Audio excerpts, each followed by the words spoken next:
Olha, eu acho que a melhor maneira que eu encontro de apresentar o livro é dizer o seguinte: ele foi escrito com a pretensão de ajudar a que se entenda o que aconteceu em junho. Porque eu acho que junho de 2013, independentemente do que se possa falar, das divergências, etc., foi uma coisa inesperada. Né? Foi uma explosão, como se poderia dizer, que pegou a todo mundo de surpresa, e que provavelmente, por causa disso, gerou uma grande inquietação e uma grande dificuldade de compreensão. Eu acho que nós já entramos numa outra etapa, que é assim, nós temos que juntar a explicação do sentido de junho de 2013, coisa que eu acho que ainda está em aberto, mas nós temos que juntar isso com a resposta a uma outra pergunta, que é a pergunta de saber o que é que sobrou de junho de 2013. O que é que ficou daquilo lá? Porque o Brasil dos últimos 30 anos, ele mudou demais. Mudou demais. É outra sociedade. E o louco no Brasil, o complicado no Brasil, é que a sociedade mudou nessa velocidade e profundidade e o sistema político não mudou. Então, com isso, criou-se uma zona de atrito, né, que complicou tudo. Quer dizer, os governos, os partidos, a classe política, não acompanharam as mudanças sociais, não se ajustaram às mudanças sociais. Eu acho que essa é a principal raiz dos eventos de junho. Né? Agora, tem outras coisas também. Né? Quer dizer, as opções governamentais que foram feitas nos últimos 2 anos, 3 anos, 4 anos, sei lá, elas também tiveram na base. Porque o que aconteceu no Brasil nos últimos anos? Um enorme incentivo a que as pessoas consumissem. Né? Esse é um tema que precisaria ser muito bem discutido, porque é óbvio que as pessoas têm que consumir. É justo que haja incentivo para isso.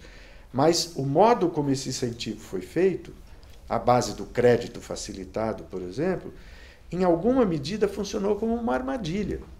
Né? Porque as pessoas foram se endividando para consumir e chegou um ponto que elas se tornaram, algumas delas, e acredito que são muitas, se tornaram inadimplentes. Né? Isso é um lado. Outro lado, houve muito incentivo para que todo mundo fosse para a universidade, por exemplo. Né?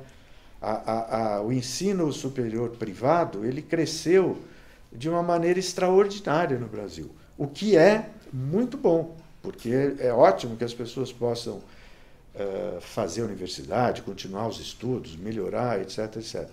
Mas se no final do curso universitário você não tem um mercado de trabalho que abrigue as pessoas formadas, a frustração é inevitável.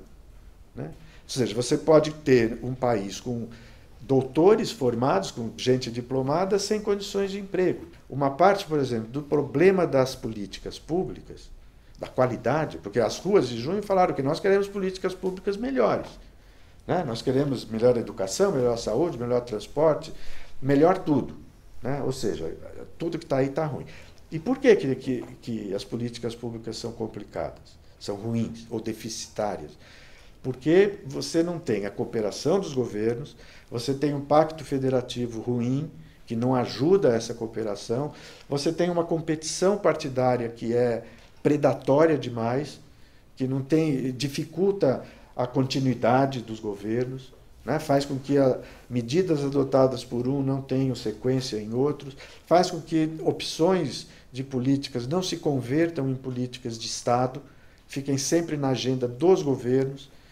E com isso, a gente pode reformar o sistema político do jeito que a gente quiser, botá-lo de ponta cabeça, que não vai mudar o padrão das políticas públicas. Quer dizer, como é que você vai fazer reforma no país com o Sarney dando cartas?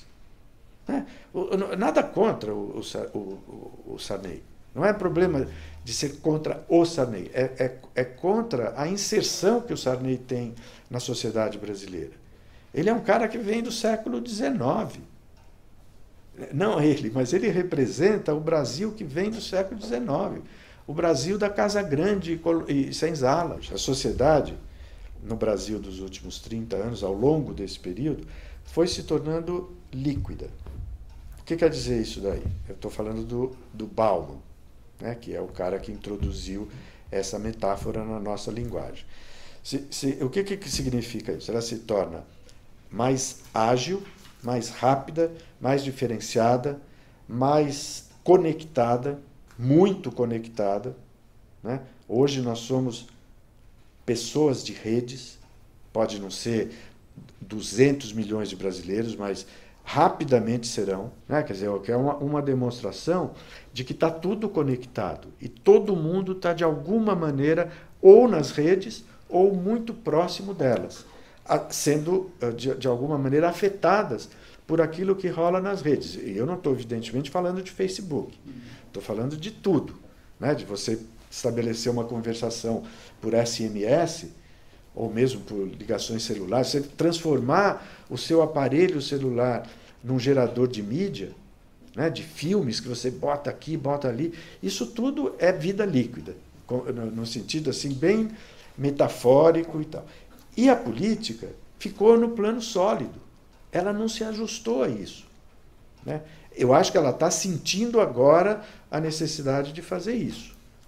Você tem mais pessoas, políticos, partidos, se preocupando com isso, tentando reciclar o discurso, porque aí passa por uma questão de linguagem, né? Por uma questão de rapidez. Quer dizer, uma parte da nossa insatisfação com a justiça é que a justiça é lentíssima e nós somos rapidíssimos. Então tem um desajuste aí, né? É a mesma coisa com o transporte, né? Nós queremos velocidade. Aí você vem na cidade, para você sair da Avenida Paulista à Praça da Sé, você demora 1 hora, né? Sei lá, estou chutando algo, mas é desproporcional. Então as cidades também estão, os sistemas que gerenciam as cidades, eles estão distantes da vida líquida real.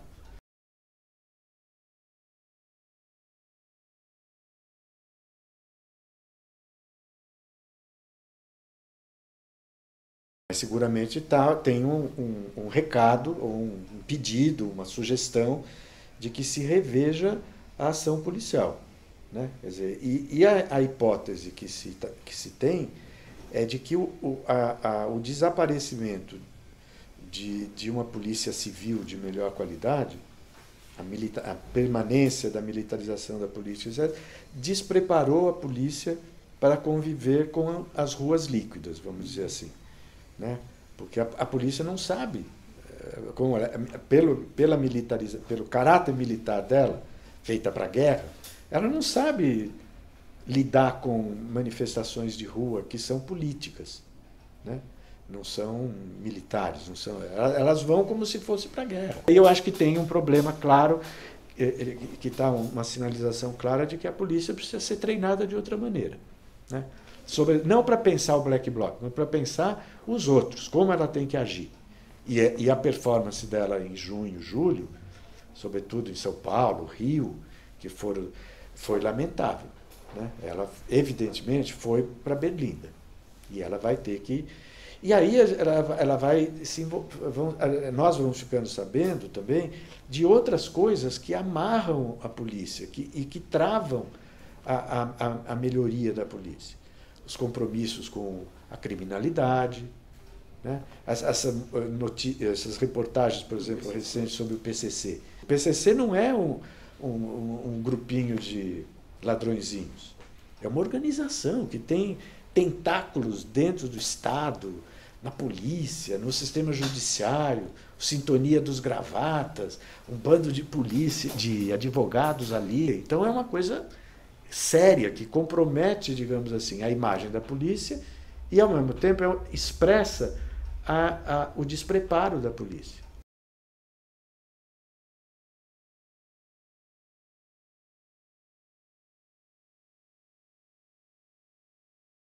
Eu acho que não valeria muito a pena a gente satanizar o consumidor, né? Eu acho que o fato das pessoas se tornarem consumidoras e se comportarem na sociedade como consumidoras, portanto, como clientes, pode eventualmente fazer parte do caminho em direção à cidadania. Porque consumidor todo mundo é. E como consumidor, nós, pessoas, temos direitos que precisam ser respeitados. Então, o direito do consumidor, na minha cabeça, funciona como uma espécie de ponte entre o mercado e o Estado. Né? Quer dizer, é como se eu, pela chave do direito do consumidor, eu estivesse empurrando o consumidor, ajudando o consumidor a se converter em cidadão, a passar para o estágio de cidadão.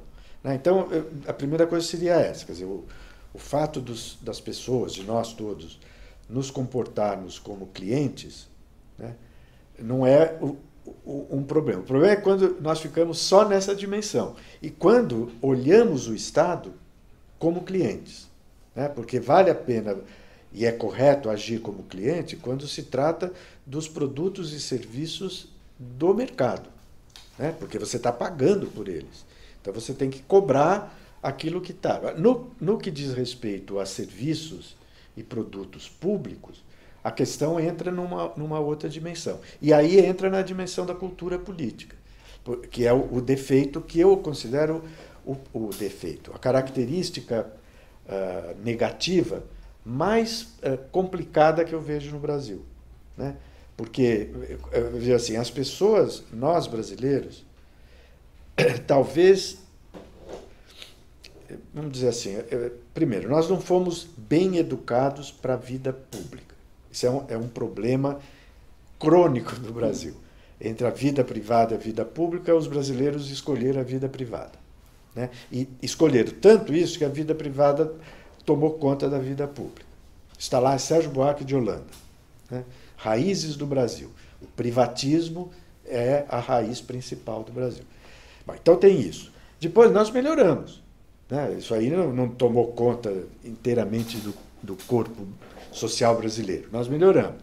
Mas acho que na etapa final, nos anos mais próximos, nós pioramos de novo, por causa desse desajuste entre sociedade que vai se tornando líquida e sistema, Estado que não consegue acompanhar.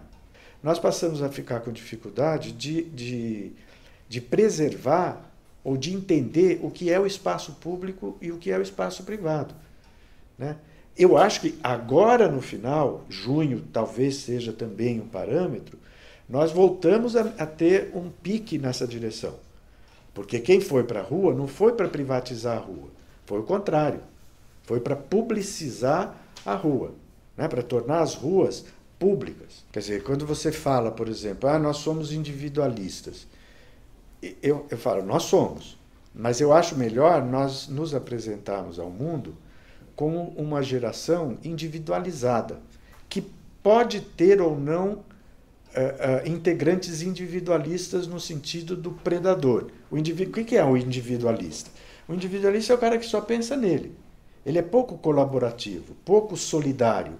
Né? Não solidariedade, solidário no sentido de se aproximar das coisas comuns. Ele é pouco comunitário, vamos dizer assim. Uhum. Né? Mas o cara individualizado, ele não precisa necessariamente ser individualista. Ele é individualizado no sentido de que ele não se deixa orientar pelos comandos dos grupos. Ele tem a própria cabeça. E ele pode, em nome da própria cabeça dele, ou seja, das escolhas que ele faz, dos valores, da opinião que ele tem, da vida particular, privada que ele tem, ele pode fazer escolhas, pode fazer movimentos de aproximação com os outros. Então ele não precisa necessariamente ser um individualista. Não venha você, pai, mãe, tio, avô, o que quer que seja, chefe do partido, presidente da República, dizer o que é que eu tenho que fazer.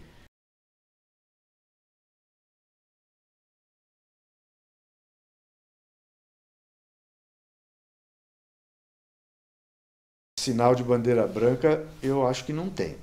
Eu não consigo ver como que PT, se essa for a polarização, como PT e PSDB vão cooperar, ou tentar se aproximar, ou tentar estabelecer um pacto entre eles de não agressão, vamos dizer assim. Né? Vamos discutir as coisas seriamente, sem ficar com pegadinhas de um contra o outro.